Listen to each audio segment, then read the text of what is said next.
एक बार गुरु महिमा प्रदर्शित करने के लिए देवर्षि नारद जी बैकुंठ में गए। ये हमारे पिताश्री के गुरुदेव आते थे, श्री स्वामी शारदाश्रम सरस्वती जी महाराज, वो सुनाते थे, हम बच्चे थे तब सुने थे।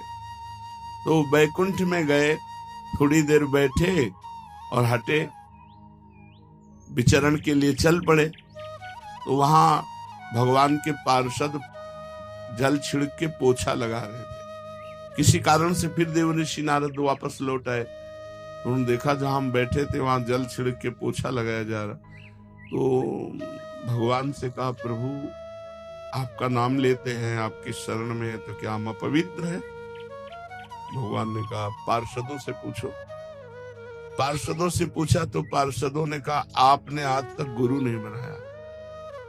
राधा वल्लभ श्री हरिवंश सद्गुरुदेव श्री प्रेमानंद जी महाराज के दिव्य अमृत वाणी को ध्यान पूर्वक श्रवण करें और इस चैनल को सब्सक्राइब कर ले ताकि सद्गुरुदेव की अमृत वाणी आपको हमेशा मिलते रहे। राधा नाम सदैव जपते रहे। श्री हरिवंश राधे राधे। इसलिए आप महान भक्त तो हैं, लेकिन जहां आप बैठोगे तो निगुरा जहां बैठता है वो अपवित्र जगह हो जाती है। तो देवर्षि नारद जी ने भगवान से कहा कि आप ही हमें बताओ, हमारे तो गुरु आप ही हो, आप बताओ हम किसको गुरु वरण करें। तो कहा, कल प्रातः काल आंख उठते ही जिस पर पहली दृष्टि पड़ जाए उसी गुरु बना लेना। प्रातः काल आंख खुली, जब बाहर निकले, पथ में देखा तो बहंगी में दोनों तरफ जल भरे हुए कहार वो जा रहे। तो उन्होंने कहा कि तो कहार है, कोई भगत हो तो गुरु बनाए, ये तो कहार है, इनको क्या गुरु बनाना है। और पानी ढोकर के दूसरों के घरों में ले जाता है, कोई संत महात्मा होते तो गुरु बनाते। भगवान के पास पुनः गए, भगवान ने कहा, गुरु बनाया? उनका, प्रभु तो कहार है, तो गुरु की जाति देखी? नहीं प्रभु, वो पानी दूसरों के घर में ले जाते। तो गुरु की क्रिया देखी? जाओ मैं तुम्हें शाप देता हूं, 84 लाख योनियों में भटको। देवर्षि नारद जी घबरा गए। आप प्रभु, अब कैसे मुक्ति हो सकती है? आपके श्रीमुख के वचन तो परम सत्य होते हैं। तो कहा, अपने गुरुदेव से पूछो जाके, कहाँ मिलेंगे? जहां तुम्हें मिले थे। वो स्वयं भगवान ही कहार बनकर गए, चरणों में लौट गए। भगवान मुझे क्षमा करो, आप हमारे गुरुदेव हैं, मैंने आपको गुरुदेव रूप में वरण कर लिया, पर भगवान ने शाप दे दिया, ऐसी ऐसी बात थी। तो उन्होंने 84 ऐसे गोल गोल बना दिए जमीन पे और कहा, ऊपर का कपड़ा उतार के लौट जाओ। लौट, बोले 84 लाख योनियों तुमने पार कर ली, अब तुम्हें 84 लाख योनियों में नहीं जाना पड़ेगा। नारद जी भगवान के पास गए, बोले प्रभु गुरुदेव ने ऐसा बोले। फिर संशय गुरुदेव के वाक्य पर, तुम 84 लाख योनियों से मुक्त हो गए क्योंकि गुरुदेव ने कह दिया। तो यहाँ शास्त्र में कह रहे कि यदि गुरुदेव भक्त वत्सल कह दे कि जा तुम मुक्त हो गया, तो विश्वास करो भगवान भी इस बात को नहीं काट सकते। यावत् चोपाधि पर्यंतम तावत् शुश्रूषेद गुरुम गुरुवत् गुरु भार्याम तत्पुत्रेषु च वर्तनम। जब तक देह रहे तब तक गुरु की आज्ञा में, गुरु की सेवा में रहे। यदि गुरु आज्ञा करे तो गुरु पत्नी, गुरु पुत्र सबकी सेवा में। ऐसा पूर्व के भक्तजन करते रहे। महाभारत उठा लो, चाहे वेद उठा लो, सब जगह गुरु सेवा। क्योंकि उस समय गुरुजन जो रहते थे वो जंगलों में रहते थे, पर्णकुटी में रहते थे, पर उनकी गुरु पत्नी भी रहती थी, उनके पुत्र भी होते थे। तो यहाँ आज्ञा कर रहे हैं कि अगर गुरु आज्ञा करे तो गुरु पत्नी, गुरु पुत्र आदि की भी गुरु के समान ही सेवा करें। यश देवे पराभक्तिर यथा देवे तथा गुरो तस्सेते कथितार हरथा प्रकाशन्ते महात्मना। जिसकी परमेश्वर में जैसी भक्ति है उसी तरह गुरु में भी वैसी भक्ति होनी चाहिए, परमेश्वर के समान। श्वेतरोपनिषद में है, यस्य देवे पराभक्तिर यथा देवे तथा गुरु। जैसी भगवान में भक्ति है वैसी गुरुदेव के प्रति भगवत भाव होना चाहिए। तभी उसकी बुद्धि शुद्ध होगी और तभी शास्त्र के वाक्य ज्ञान उसके हृदय में प्रकाशित होंगे और गुरु का अनुभव उसके हृदय में स्थित हो जाएगा। शिष्य को समझना चाहिए कि गुरु ही हमारा सृष्टि करता है। हमारे अंदर जो भक्ति की सृष्टि होगी वो गुरुदेव ही करेंगे। गुरुदेव ही हमारे दोषों का विनाश करने वाले संहारकारी रुद्र है और गुरुदेव ही हमारे सद्गुणों का पालन करने वाले भगवान श्री हरि है।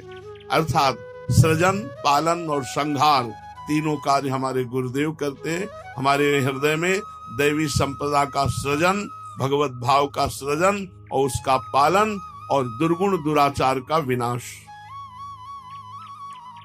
गुरु संतोष मात्रेण तुष्टा शिव सर्व देवता। यदि गुरु संतुष्ट हो गए तो त्रिभुवन के सारे देवता संतुष्ट हो गए। गुरु तुष्ट हो गए तो भगवान शिव प्रसन्न हो गए।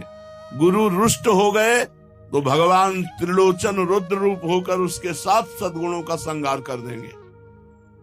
अगर गुरु रुष्ट है तो यह अधर्म, यह सब हानि, कानि नरस कन मेरा है। बड़ा भारी अधर्म हो गया, बड़ी भारी हानि हो गई। अब रसिकों की सभा में उसका कभी आदर नहीं हो सकता। गुरु तुष्टे शिवस्तुष्टो रुष्टे रुष्ट त्रिलोचना। अगर गुरु नाराज हो गए तो मानो त्रिलोचन रुद्र भगवान उसका सर्वनाश कर देंगे। गुरो पाद रजो यस्तु सुधि मूर्धनि धारयेत सा तीर्थ कोटि फलम 10 गुणम लभेत। जो सुजान व्यक्ति अपने गुरुदेव की चरण रज को अपने मस्तक पर डालता है वो करोड़ों तीर्थों के अवगाहन का तत्काल फल प्राप्त कर लेता है और तीर्थों से 10 गुना लाभ उसे प्राप्त होता है। 10 गुणम लभेत फलम। शिष्य भक्त ने प्रश्न किया सीताराम दास जी से, मैं तो महामूर्ख हूं गुरुदेव, अपने गुरुदेव को अभी तक पहचान नहीं पाया, उन्हें मनुष्य ही समझ रहा था और तीर्थ तीर्थ भ्रमण किया।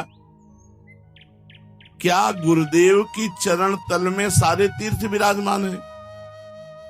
इस बात को ना जाने कब मन में विश्वास दृढ़ होगा। हे देव, और कृपा करके गुरु महिमा बताइए।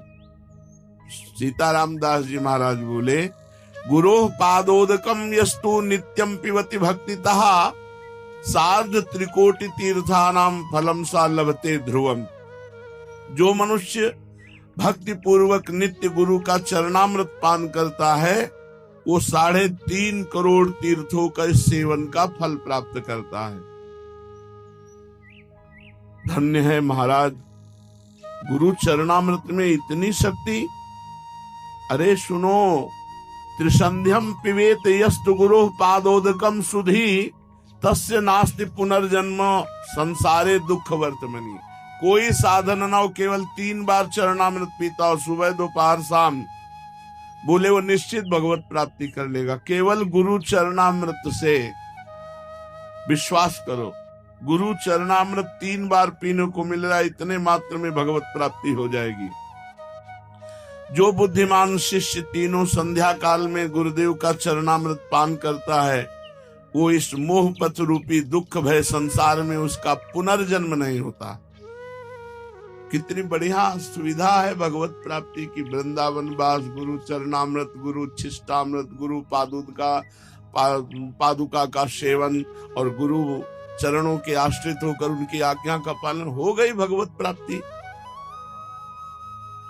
भक्त ने पूछा, इसमें कोई तपस्या या प्रयत्न नहीं हो, आपने कह दिया पुनर्जन्म नहीं होता। ऐसी बात तो हमने आज तक नहीं सुनी। कंचन को त्यागो, कामनी को त्यागो, ये त्यागो, वो त्यागो, ये बातें तो सुना है।